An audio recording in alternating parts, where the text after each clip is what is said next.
હરિનગર સ્થિત નંદાલય હવેલી ખાતે 15મા પાટોત્સવનું ભવ્યાતિત ભવ્ય આયોજન કરવામાં આવ્યું છે। વહેલી સવારથી વૈષ્ણવજનો અહીંયા ઉમટી પડ્યા છે। અનેક ધાર્મિક કાર્યક્રમોનું પણ આયોજન કરવામાં આવ્યું છે। અનેક ભક્તોએ લાભ પણ લીધો છે, જેમાં મોટી સંખ્યામાં વૈષ્ણવ ભક્તોએ ઉત્સાહભેર ભાગ પણ લીધો છે, દર્શનનો લાવો પણ લીધો છે, તેમ હવેલીના ટ્રસ્ટી શીતલબેન દ્વારા માહિતી સામે આવી છે। સવારથી જ હવેલીમાં ભક્તોની ભીડ હોય, મંગલા આરતીથી દિવસની શરૂઆત થઈ, ત્યારબાદ વિવિધ પ્રકારના પૂજન, અભિષેક, કીર્તનનું પણ આયોજન કરવામાં આવ્યું। ભગવાનના સુંદર શણગાર અને મંદિરમાં કરવામાં આવેલી ભવ્ય સજાવટ એ ભક્તોને મંત્રમુગ્ધ કરી દીધા છે। પાટોત્સવ નિમિત્તે વિશેષ અન્નકૂટનું પણ આયોજન કરવામાં આવ્યું। આ ઉપરાંત 15મા પ્રાગટ્ય દિવસની ઉજવણી નિમિત્તે કળશ યાત્રાનું પણ આયોજન કરવામાં આવ્યું। ત્યારબાદ ભક્તજનોએ ગરબા રમી અને ભક્તિમય માહોલ બનાવ્યો છે। અમારા જય શ્રી કૃષ્ણ।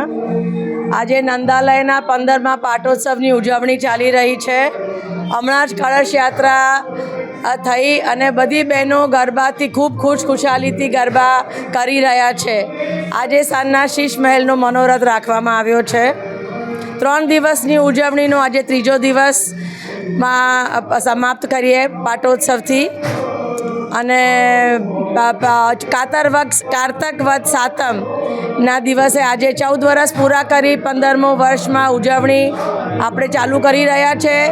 નંદાલય ખૂબ ખુશાલીથી આગળ પ્રવેશ કરી રહ્યું છે અને આપ સૌ વૈષ્ણવોનો ખૂબ આભાર કે આપ સૌ નંદાલય આવ્યા કરો છો અને આપણે બધા ભેગા થઈને લાલાને લાડ લડાવી સેવા કરી રહ્યા છે। ખૂબ જ ઉત્સાહ છે બધા। આપ જોઈ શકો છો કે બધી બહેનો ક્યારની આવી અને આટલી ગરમીમાં પણ બધા ગરબાથી ખૂબ ખુશાલી નાચી રહ્યા છે। ભજન કીર્તન અને એ બધાની ક્લિપ આપને રવિભાઈ બતાવશે જ હમણાં। અને હું શીતલ ચૌધરી, નંદાલયની મેનેજિંગ ટ્રસ્ટી। આ મારી નાની બહેન મોનિરા પટેલ, એ પણ અમારી સાથે ટ્રસ્ટી છે। અને બસ અમે અમારા પપ્પા મમ્મીનું સપનું કે નંદાલય બાંધી અને એનું સપનું અમર રાખવા, અમારી સેવા ચાલુ રાખવા આપ સૌનો ખૂબ આભાર। જય શ્રી કૃષ્ણ।